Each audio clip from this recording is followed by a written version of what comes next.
Hello, and welcome back to Gooseberry Homestead. So, today we are going to be making a taco flavored seitan.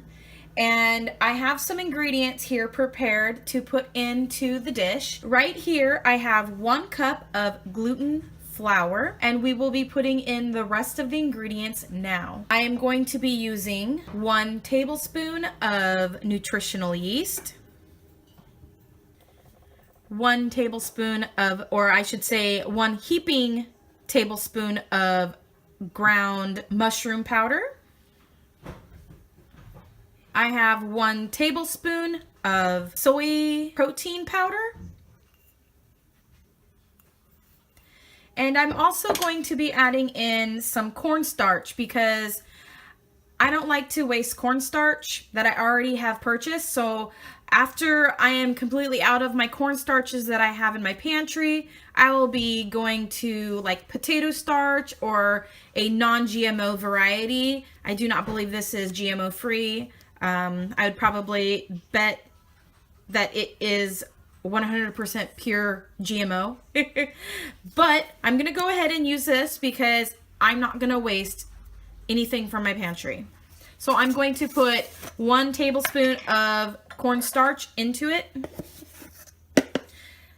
Now I have been watching another lady here on YouTube. Her name is Connie, and I will put a link in below. We are going to be adding in this for our liquids. And I have a little bit of water on the side, about 1/4 of a cup of water as well, just in case we need it. And then I have my gluten flour in case I need to add a little bit more of the dry ingredients after this. But this is an 8-ounce package of taco seasoning, and it is all liquid inside. So I'm going to put this in. And then I have another ingredient I want to add as well. So I'm going to go ahead. Actually, before I add this, I'm just going to mix up all of those dry ingredients together so it's well combined.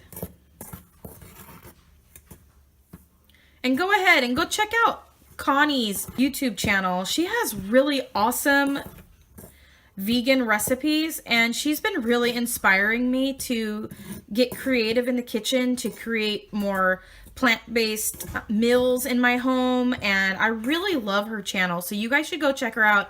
She actually has inspired me in making this seitan, and I've been experimenting on my own as well. Now, I originally came across her videos and started getting into it, and then I checked out Pinterest, and I've seen a lot of really great recipes for seitan there, and then I've seen other people's videos. So she's not the only one that does recipes with seitan with all these extra additives, but she's the one that has really inspired me, so therefore I am going to be quoting back to her channel, so you guys can go check out all of Connie's awesome recipes and stuff that she has on her channel, which is really great. She has some really amazing cheeses as well, so you guys need to go check out her channel. And so anyways, I'm going to go ahead and I'm going to add in the wet ingredients now. Just going to squeeze it out. It looks like barbecue sauce.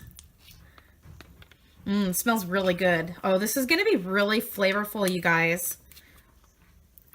I'm excited to see how this turns out. Now, I didn't make this beforehand. This is just something I'm winging. I just decided to go ahead and make a video of me making it, even though I haven't actually made this seitan before.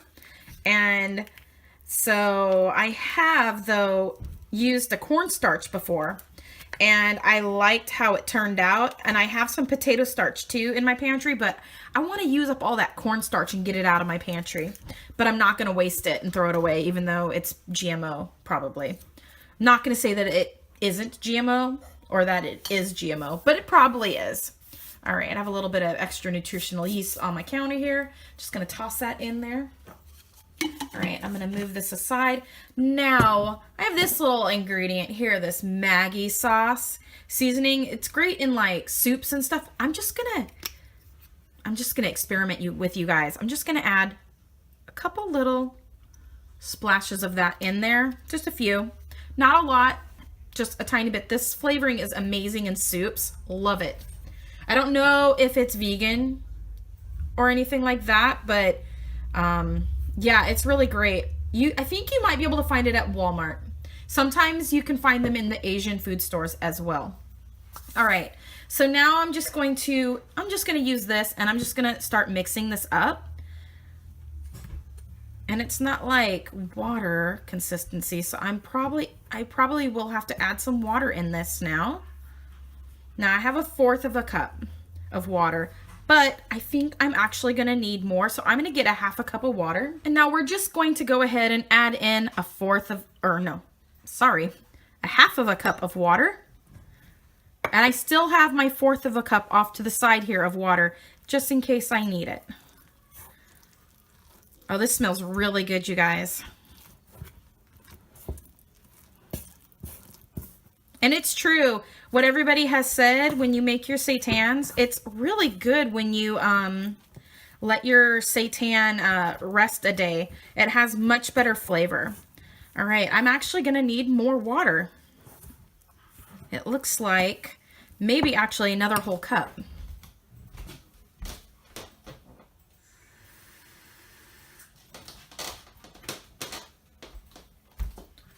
Forgive me, you guys. I keep saying another whole cup when I meant another whole 1/2 cup. All right. All right, I'm gonna go ahead, and at this point, I'm just gonna use my hands.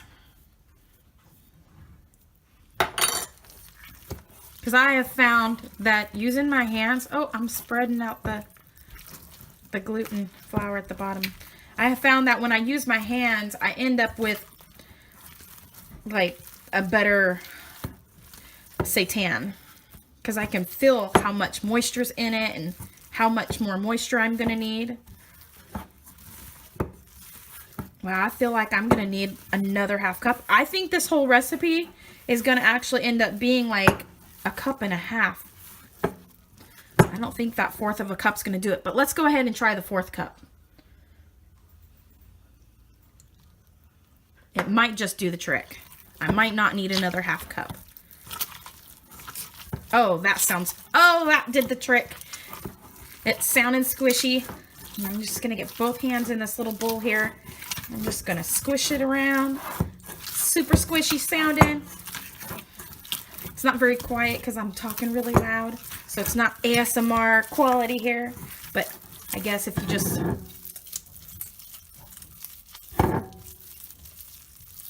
have the quiet and don't talk, then you can get the squishy ASMR sounding.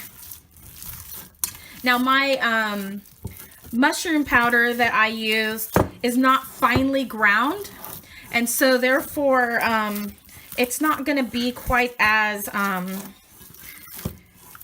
fine as what Connie's is, but she gave everybody how she does, well, blah, can't talk, guys.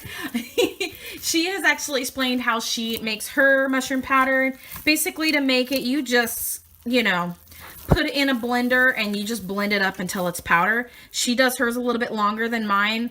My mushroom powder isn't fine, so it actually kind of creates a texture inside the meat, and I like that. My kids have been really enjoying it. I have 2 children that are autistic spectrum disorder, and they don't have, well, my oldest son has Fragile X syndrome, and then we just got lucky and had another child with,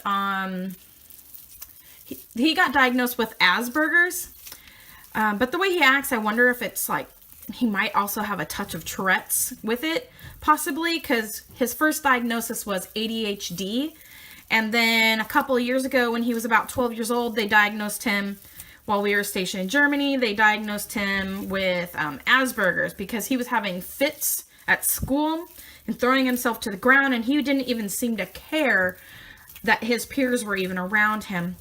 And so he actually went through a phase while we lived in Germany where he didn't want to eat meat. And so I started back then experimenting with making seitan then. He didn't really care for it at that point. And so now though he's loving it. And so whenever I make vegan meats, he is all about it, you guys. He just wants to eat it. And then my older son, he has actually started eating it too. He really liked, I had made a taco flavored seitan a couple weeks ago, but I used a soy paste from Walmart that I had found, and I went back the other day and they didn't have it anymore because I'm looking for the white miso, and I haven't been able to find it in any of the stores around me. And so there's one more store up the street. I might need to go there and check it out. I guess I don't know where to look.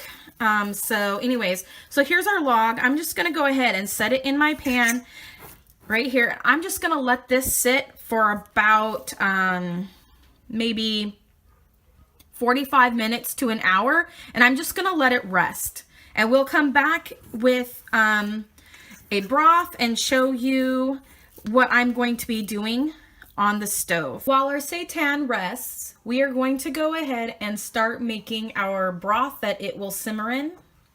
So what we're going to do is we're going to use a cup, and we're going to put about 3 to 4 cups of water in this pan. It's a shallow pan, so for reference you can just see it's not a very tall pan.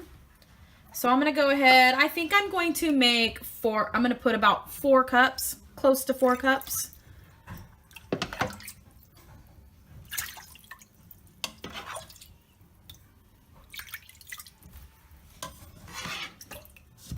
And I haven't been getting a full cup every time. I've been getting about 3/4 of a cup.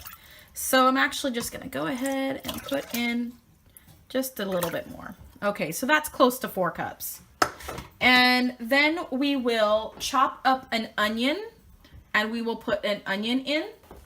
All right, so I have my onion chopped up just roughly. It's nothing special. Just going to put it in the pan. That's a half an onion, half a medium-sized onion. Then I'm going to toss in about 3 of these garlics, any garlic that you like. And then I am going to use 3 of the veggie cubes that are in this. So here are my veggie cubes. One of them crumbled up quite a bit. So what I'm going to do is I'm just going to go ahead and crumble them all up so it's a little bit easier for it to dissolve in the water. Now you can also use one of Connie's recipes that she has for her seasoning. She has a great chicken recipe, and she has a really great beefless recipe as well for making your own bouillons. So go check out her stuff. I haven't actually made up the beef one yet or the chicken. So I really want to do those ones. So I have those options as well. But we're just going to go ahead and put in the veggie bouillon now. And this is what the package looks like, so you can see. So it's one of my German bouillon cubes that I have. I think I only have 1 more of those cubes left, so I might just go ahead and add that now.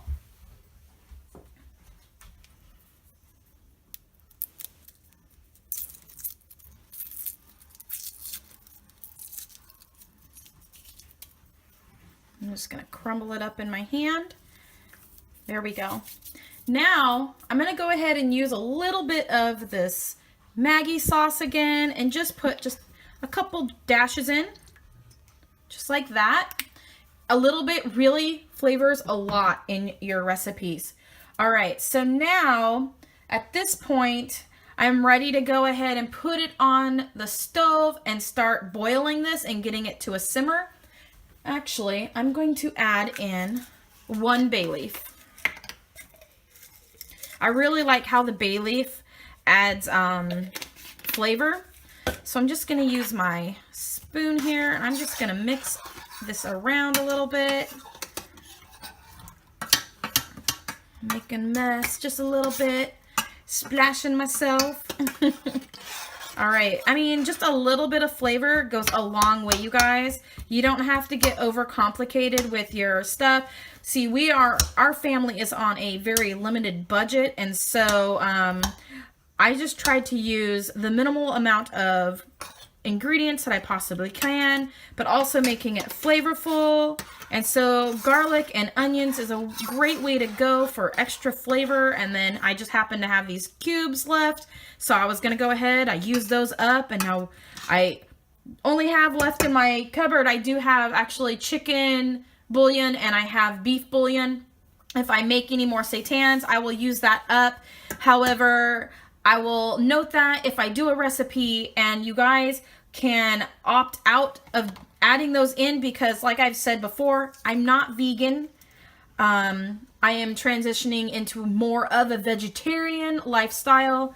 However, I will occasionally eat meat, so I'm not going to omit my chicken flavoring or my beef flavoring. However, I will let you guys know what I'm using in my recipes, and then what you guys can use in your recipes as an alternative. So I don't want, any hate comments or anything like that, but you guys, this is just real life, and I'm being honest with you. At this point, I'm not going to say that I won't become full vegan. I'm not going to say that I will become full vegan or that I won't become vegan. But I'm keeping it open, okay? There for a while I was saying I won't become vegan. I was telling my husband, don't worry, I'm not going to become vegan. But I really don't want to roll that out for health reasons primarily. And so at this point, this is my stage in life. This is where I'm at, but I have not used any animal products at all in what I am doing here today. This is all vegan, vegetarian. And so, yeah. So now that this broth is all mixed up here, I'm going to go ahead and put it onto the stove, and I am going to get it heated up. All right, so we are at a rolling boil with my veggie stock, and it's steaming up my camera on my phone. And so now what we're going to do is we're going to turn it down to simmer on low, between low and number 2 on my settings on my stove. Then we're going to place the meat into the broth. So I've placed the meat into the water, and now I'm going to put the lid on and let it simmer for 45 minutes to an hour, turning it occasionally as it steams inside of here. So I finished cooking the seitan, and I pulled it out of the pan and placed it on a little cutting board. And when I had put it in the pan, it was like more of a loaf like this. And I just took my spatula and flattened it down a little bit. And now it'll be better, like, say tomorrow in flavor. But I'm going to go ahead and cut it open so you can see it. I really like using cheesecloth normally, and it kind of just keeps it together so it has a less spongy texture.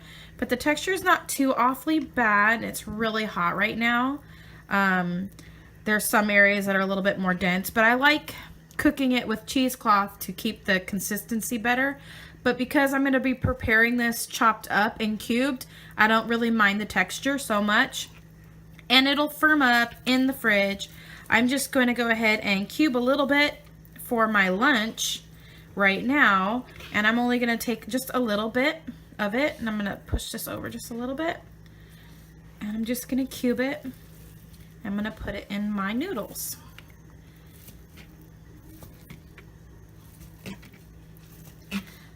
And I've been able to get a little bit less spongy consistency before with my meats.